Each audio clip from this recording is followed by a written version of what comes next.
नमस्कार दोस्तों।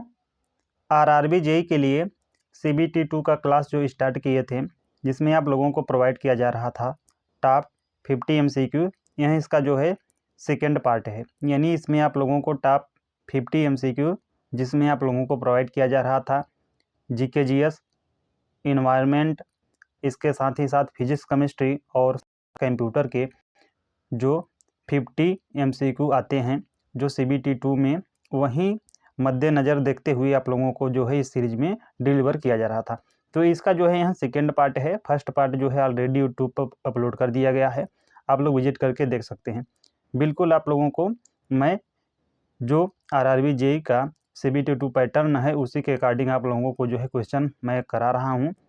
तो चलिए स्टार्ट करते हैं फर्स्ट क्वेश्चन से। और अगर आप लोगों को वीडियो पसंद आता है तो अपने दोस्तों के साथ शेयर करना है और चैनल को सब्सक्राइब करके बेल आइकन को ऑन कर लेना है, ताकि आने वाली हर एक वीडियो का जो नोटिफिकेशन है आप लोगों को जो है सबसे पहले मिले।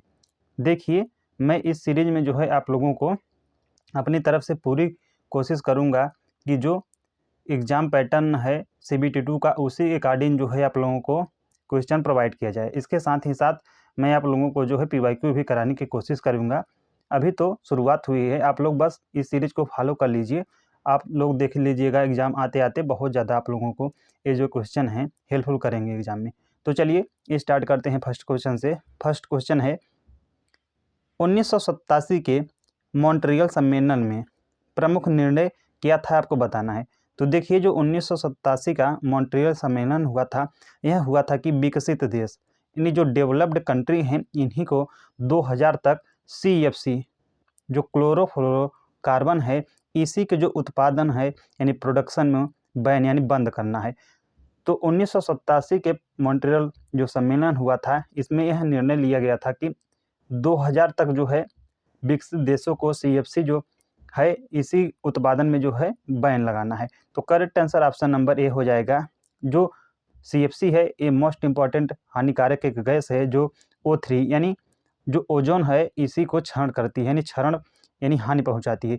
ओजोन जो है अल्ट्रावायलेट रे जो सूर्य के प्रकाश में होता है, आने वाली अल्ट्रावायलेट रेस को हमसे यानी या कह सकते हैं जीवों से यह रक्षा करती है, ताकि त्वचा का कैंसर, इसके साथ ही साथ बहुत सारी जो है अल्ट्रावायलेट जो रे होती हैं, यह जो है जीवधारियों को जो है क्षय पहुंचाती है। इसी को हम लोगों को ध्यान रखना है कि जो O3 है यह अल्ट्रावायलेट रे से हमारी रक्षा करती है। इसी को नुकसान पहुंचा रही थी सीएफसी। इसी को जो है ध्यान में रखते हुए 1987 में मॉन्ट्रियल जो है सम्मेलन हुआ था कनाडा में। इसमें ही जो है निर्णय लिया गया था कि जो विकसित देश हैं इसमें जो है सीएफसी का जो उत्पादन हो रहा है इस पर जो है 2000 तक बैन लगाना है। तो राइट आंसर ऑप्शन नंबर ए हो जाएगा, आप लोगों को ध्यान रखना है। चलिए नेक्स्ट क्वेश्चन देख लेते हैं। नेक्स्ट क्वेश्चन क्या कह रहा है, पीसी को कोल्ड बूट करने के लिए कौन सी डिस्क उपयोगी है, आपको बताना है। पीसी को जो है कोल्ड बूट करने के लिए कौन सी जो है डिस्क उपयोगी है, आपको बताना है। Setup disk, system disk, diagnostic disk या प्रोग्राम डिस्क। तो ये होती है सिस्टम डिस्क। तो correct answer option number B हो जाएगा। चलिए नेक्स्ट देख लेते हैं। नेक्स्ट कौन सा क्वेश्चन है, विंडोज में ESC का प्रयोग नहीं होता है, आपको बताना है। जो डायलॉग बॉक्स बंद करने में यानी क्लोजिंग ए डायलॉग बॉक्स, तो इसमें तो होता है, आप लोगों को ध्यान रखना है। जो ESC की है इसका आपको पूछा है कि प्रयोग नहीं होता है। जो विंडोज है आप लोगों को आपको बताना है कि ये विंडो में जो है ESC जो की है प्रयोग नहीं किया जाता है। तो डायलॉग बॉक्स है इसे बंद करने के लिए किया जाता है। चुने कमांड को चलाने के लिए, रनिंग ए सेलेक्ट कमांड को नहीं, चुने कमांड को चलाने के लिए नहीं किया जाता है। Correct answer option number B ही हो जाएगा। जबकि कमांड को कैंसिल करने के लिए भी किया जाता है, साथ ही साथ ड्रॉप डाउन लिस्ट बंद करने के लिए भी जो है ESC की का यूज किया जाता है। तो correct answer option number B हो जाएगा, क्योंकि इसमें पूछा है कि प्रयोग नहीं किया जाता है, इसलिए राइट आंसर बी हो जाएगा। भोपाल त्रासदी किस गैस के रिसाव से हुई थी, आपको बताना है। तो देखिए, जो भोपाल त्रासदी हुई थी यह हुई थी, आप लोगों को ध्यान रखना है, 3 दिसंबर 1984 को। आप लोगों के ध्यान रखना है, इसमें जो है मिथाइल आइसोसाइनाइड जो है गैस यहाँ लीकेज हो गया था। तो correct answer option number D हो जाएगा। चलिए नेक्स्ट देख लेते हैं। 1913 में साहित्य नोबेल पाने वाले पहले भारतीय कौन थे, तो आपको बताना है कि 1913 में जो है साहित्य में नोबेल पुरस्कार पाने वाले जो पहले भारतीय थे वो कौन थे? तो ये थे रविंद्रनाथ टैगोर जी। तो right answer option number D हो जाएगा। इन्हें ही जो है 1913 में जो है साहित्य का नोबेल पुरस्कार जो है प्रदान किया गया था। जो 1919 का जलियांवाला बाग हत्याकांड हुआ था, इसी को बाद जो है इन्होंने जो है जो साहित्य का नोबेल पुरस्कार है इसे जो है लौटा दिया था। आप लोगों को इसे भी ध्यान रखना चाहिए। तो right answer option number D हो जाएगा रविंद्रनाथ टैगोर को। नेक्स्ट है 12 वोल्ट बैटरी प्लस 1,00,000 ओम प्रतिरोध में धारा कितनी होगी आपको बताना है। ठीक, तो देख लीजिए, इसका फार्मूला होता है ओम के नियम के अनुसार V = I/R। तो देखिए इसमें वोल्ट दिया है, विभवांतर यानी 12 वोल्ट, I पूछा है, इसके बाद 1,00,000 आप लोग ध्यान रखना है कि जो 1,00,000 ओम है, तो आप लोग I निकालेंगे तो 12 है, मैं 1 कह रहा हूँ, 12 ये 10⁻6 हो जाएगा, 5 हो जाएगा क्योंकि 5 सुनना है। तो आप लोग जब इसे कैलकुलेट करेंगे तो जो आ जाएगा यहाँ आ जाएगा 1.2 × 10⁻⁻4 एम्पियर की इक्वल। देखिए माइनस आ जाएगा क्योंकि यहाँ पे जो है प्लस है, तो आप लोग इसे कैलकुलेट कर लीजिएगा। तो right answer option number C हो जाएगा। नेक्स्ट है 40 ओम लैंप, एक जो है 40 ओम लैंप है प्लस 8 ओम चालक श्रेणी में जुड़े हुए हैं, तो कुल प्रतिरोध आपको बताना है। देखिए 40 ओम का एक लैंप है, इसके साथ ही साथ 8 ओम का एक कंडक्टर, एक जो है कहाँ पर सीरीज यानी जो है श्रेणी क्रम में जुड़ा है। तो आपको इसमें जो है टोटल जो प्रतिरोध यानी टोटल जो रेजिस्टेंस होता है कितना होता है। तो देख लीजिए सीरीज में जुड़ा है इसलिए सभी को ऐड कर देना है। तो जो राइट आंसर आ जाएगा तो R1 + R2, इसका जो फार्मूला होता है डॉट डॉट डॉट, तो 40 + 8 आ जाएगा 48 ओम की इक्वल। तो right answer option number C हो जाएगा। नेक्स्ट क्वेश्चन क्या कह रहा है, भारत सरकार किस क्षेत्र में उत्कृष्ट प्रदर्शन के लिए जो है अर्जुन पुरस्कार देती है? देती है स्पोर्ट यानी खेल के क्षेत्र में। तो correct answer option number C हो जाएगा।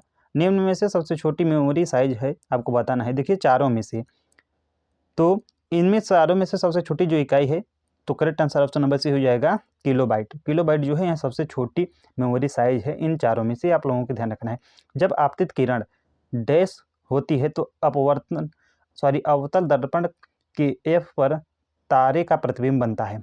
आपको बताना है कि जब आपतित किरण फोकस तल की अनुदिश होती है यानी along of the focal plane होती है, तो अवतल दर्पण के F पर तारे का प्रतिबिंब बनता है। तो बिल्कुल आप लोगों को ध्यान रखना है कि जब आपतित जो किरण है, इंसिडेंट जो रे है, यह जो है एलॉन्ग द फोकस प्लेन, जो फोकल प्लेन होती है इसी के एलॉन्ग होती है। तो जो अवतल दर्पण है इस पर जो है F पर जो है यानी फोकस पर जो है तारे का प्रतिबिंब बनता है। तो correct answer option number A ही हो जाएगा।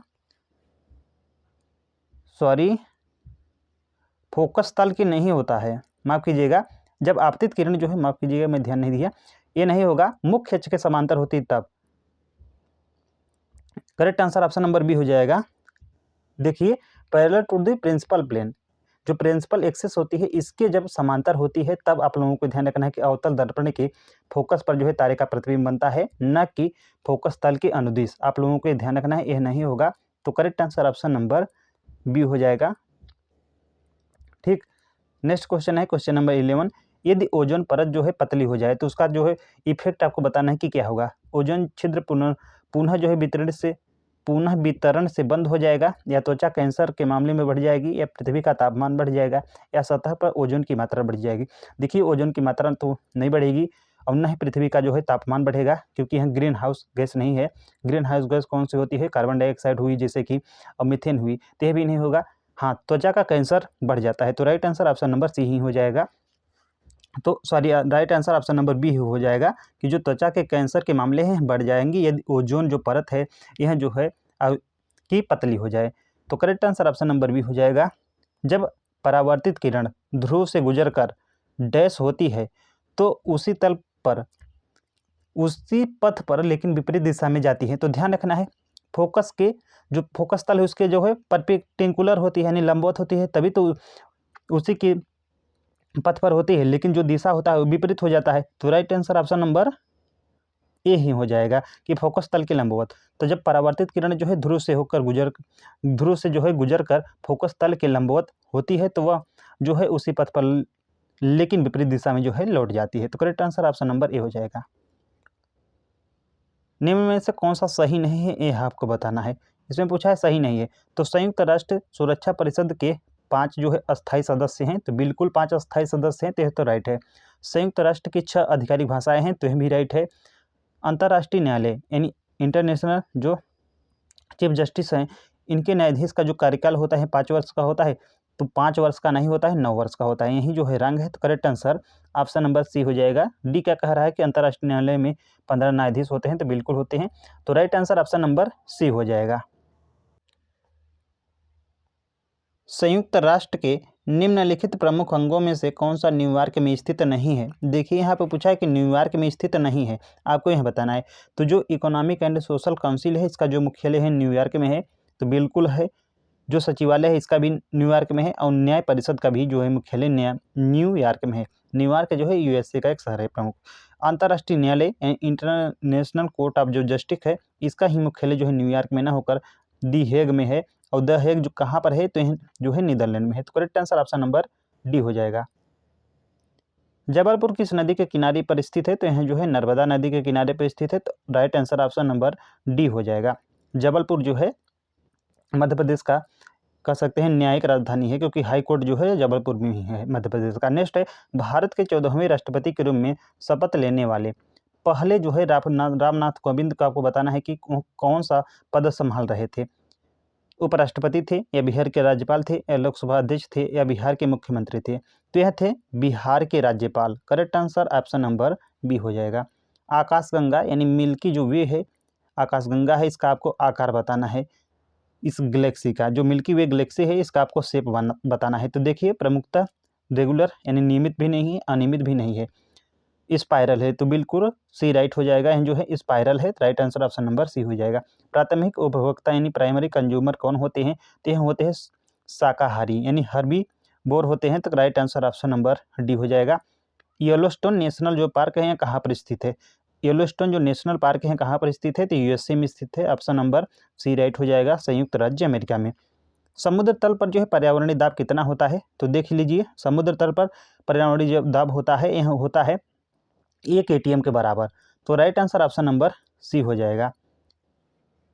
डैश छोटी दूरी को वायरलेस कनेक्टिविटी प्रदान करता है, तो देख लीजिए मॉडेम करता है, तो मॉडेम नहीं करता है। ब्लूटूथ फायरवॉल यह भी नहीं करता है। ब्लूटूथ करता है, तो बिल्कुल करता है। सेट बॉक्स भी नहीं करता है। तो right answer option number C हो जाएगा, ब्लूटूथ।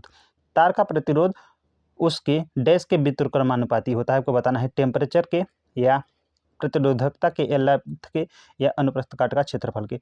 तो आपको बताना है कि जो तार का प्रतिरोध है यानी रेजिस्टेंस है, तो रेजिस्टेंस का जो फार्मूला होता है रो इंटू L/A। तो इसमें व्युत्क्रमानुपाती कौन है, तो ए ही है, यानी क्रॉस सेक्शन एरिया है। तो क्रॉस सेक्शन एरिया तो दिया है, देख लेते हैं किसमें है। क्रॉस सेक्शन एरिया डी में है, तो right answer option number D हो जाएगा।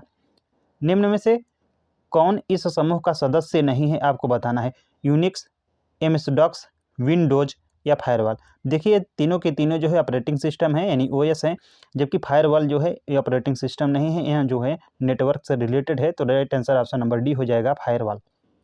टाइम मैगजीन की 2017 के सबसे प्रभावशाली लोगों की सूची में प्रधानमंत्री नरेंद्र मोदी के साथ शामिल पेटीएम के संस्थापक कौन है, तो सिंपल आपको बताना है कि पेटीएम के संस्थापक कौन है, यह पूछता है। तो right answer option number B हो जाएगा, विजय शेखर शर्मा। जैन तीर्थकर स्थल जो है पालीताना मंदिर जो है किस राज्य में स्थित है, आपको बताना है। जैन तीर्थ स्थल जो है पालीताना मंदिर, यह किस राज्य में स्थित है, तो यह है गुजरात में। ऑप्शन नंबर बी राइट हो जाएगा। सिंधु घाटी सभ्यता के किस स्थल पर जो है जलाशयों के प्रमाण मिले हैं, तो यह मिले हैं धौलावीरा में। ऑप्शन नंबर बी राइट हो जाएगा। डिजिटल मीडिया को क्या कहा जाता है, आपको बताना है। दूसरा माध्यम कहा जाता है, प्राथमिक माध्यम कहा जाता है, तीसरा माध्यम, चौथा माध्यम। तो जो डिजिटल मीडिया है इसे फोर्थ मीडियम कहा जाता है। तो right answer option number D हो जाएगा। 300 वाट का पंखा प्रतिदिन जो है 8 घंटे चलता है, तो एक दिन में खपत होने वाली ऊर्जा की यूनिट होगी, आपको यह बताना है। तो देख लीजिए क्या होगा, तो वाट 300 वाट इंटू 8 घंटा यानी आवर में 2400 वाट। तो देख लीजिए इसमें एक यूनिट पूछा है, जो यूनिट होती है जनरली वो किलोवाट में होती है, तो जब आप लोग इसे 1000 से डिवाइड करेंगे तो आ जाएगा 2.4 किलोवाट के इक्वल। तो right answer option number B हो जाएगा। एस्टर की गंध कैसी होती है, तो ये होती है जो फल जैसी यानी फ्रूट लाइक। तो correct answer option number C हो जाएगा। इत्र और स्वाद देने वाले पदार्थ बनाने में किसका यूज किया जाता है, तो एस्टर का ही यूज किया जाता है। तो right answer option number C हो जाएगा। गीगाबाइट, 1 गीगाबाइट दशमलव मान में आपको बताना है कि कितना होता है। तो देखिए ये होता है 1000 इंटू 10³ बाइट्स के इक्वल। तो right answer option number C हो जाएगा। मृत अंगों को आमतौर पर फार्मेलिन में रखा जाता है, आपको बताना है कि फार्मेलिन है तो जली फार्मेल्डिहाइड होता है या जली फेरस सल्फेट होता है, जर्मिन फार्मिक एसिड होता है या जली फेरिक एलम होता है। तो यह होता है जली फार्मेल्डिहाइड यानी aqueous formaldehyde. Right answer option number ए हो जाएगा। पंचमढ़ी जैव जो आरक्षित क्षेत्र है, यहाँ आपको बताना है कि किस राज्य में है। तो देख लीजिए जो पंचमढ़ी बायो रिजर्व है, यह है पंचमढ़ी है तो बिल्कुल एमपी में है यानी मध्य प्रदेश हो जाएगा, बिल्कुल राइट हो जाएगा। भारत में जो है 18 जो है जैव आरक्षित क्षेत्र हैं, आप लोगों को ध्यान रखना है। तो पंचमढ़ी कहाँ पर है, तो मध्य प्रदेश में। तो right answer option number D हो जाएगा। विश्व पर्यावरण दिवस 2025 के लिए संयुक्त राष्ट्र द्वारा घोषित थीम का नाम क्या है, आपको बताना है। यानी घोषित जो थीम है यह क्या है, आपको यह सिंपल बताना है। बायोडाइवर्सिटी यानी जैव विविधता है, या प्लास्टिक प्रदूषण को खत्म करना, यहाँ पे करना, या इंडिंग ग्लोबल प्लास्टिक पॉल्यूशन, या लोगों को प्रकृति से जोड़ो, या जल प्रदूषण यानी वाटर पॉल्यूशन है। तो यह है प्लास्टिक प्रदूषण को खत्म करना। तो right answer option number B हो जाएगा। उद्योगों और व्यावसायिक संस्थानों में उपयोग होने वाली जो ऊर्जा है उसको सामान्यतः किसमें व्यक्त किया जाता है, तो देख लीजिए किलोवाट, वाट, जूल या पावर में। तो किया जाता है किलोवाट में। तो राइट आंसर ऑप्शन नंबर ए हो जाएगा। 1 किलोवाट बराबर 3.6 इंटू 10⁻6 जूल के बराबर होता है। आप लोगों को यह ध्यान रखना चाहिए।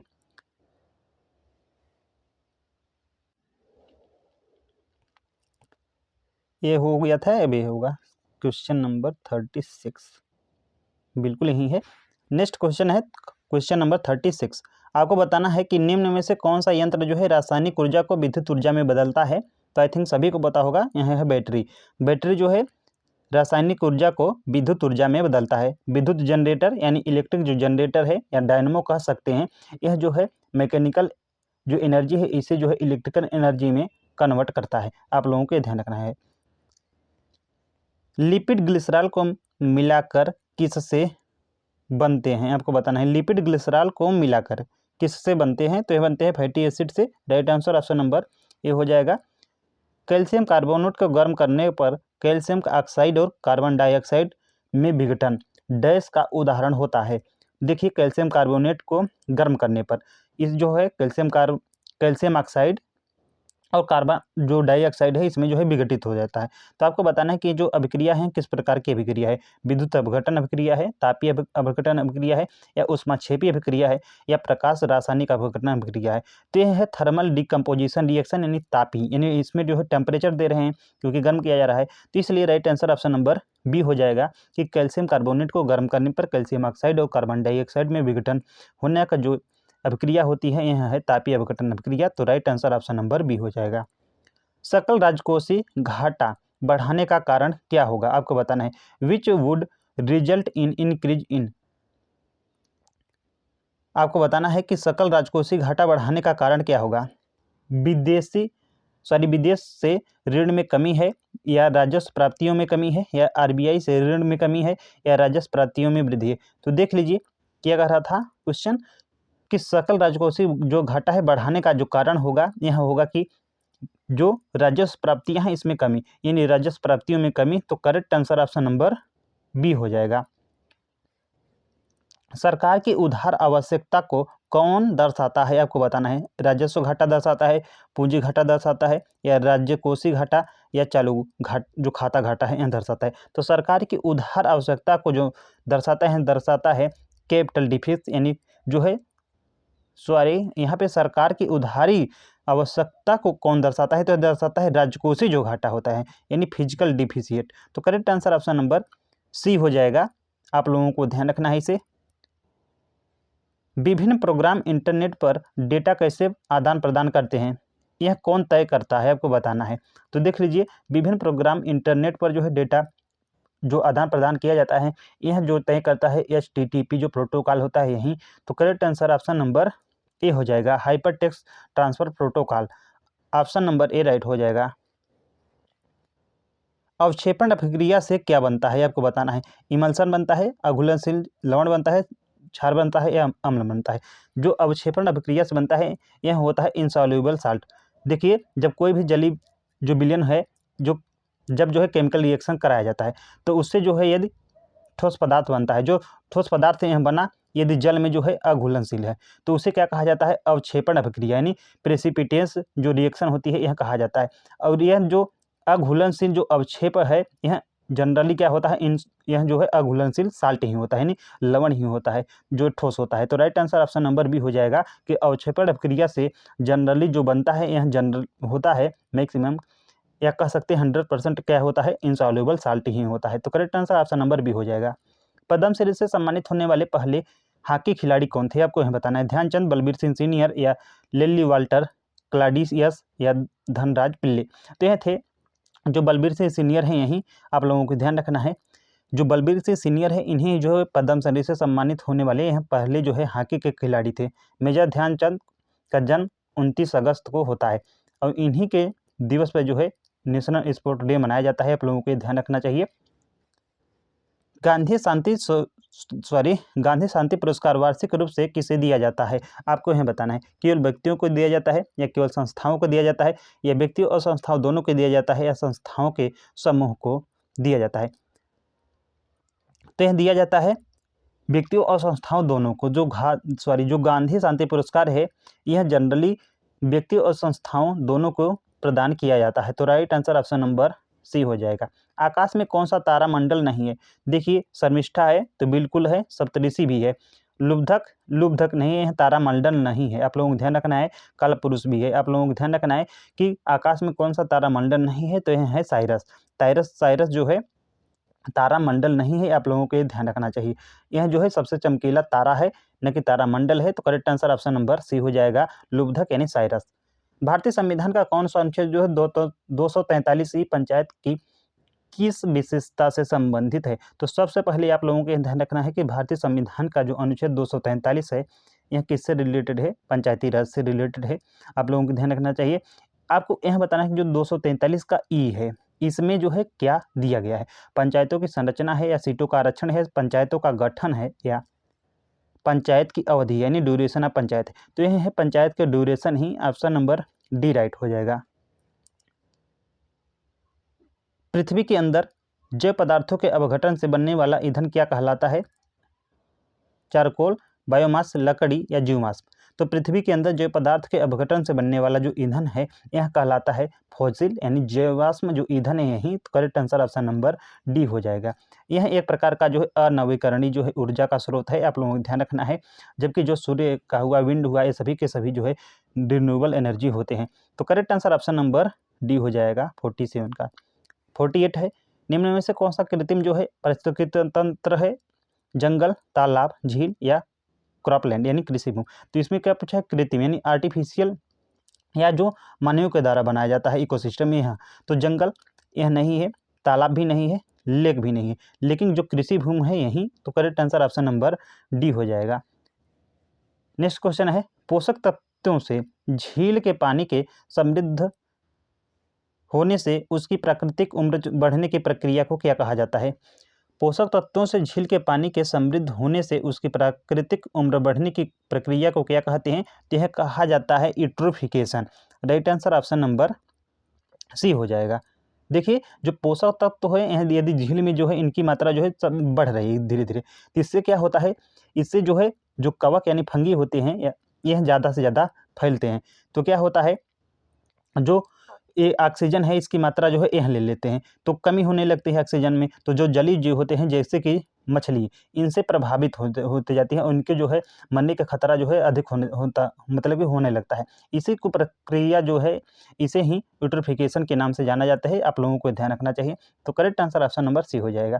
कंप्यूटर के लिए BIT शब्द का पूर्ण रूप क्या होता है? तो यह होता है बाइनरी डिजिट। तो right answer option number B हो जाएगा। बाइनरी डिजिट जो है यह कंप्यूटर के लिए होता है। बीट का जो शब्द है, तो बाइनरी डिजिट जो होता है यह 2 अंकों का होता है, 0 और 1। यदि जो है कंप्यूटर में धारा बह रही है यानी ऑन है तो 1 दर्शाता है, और यदि कंप्यूटर ऑफ है यानी धारा नहीं बह रही है तो वह 0 को दर्शाता है।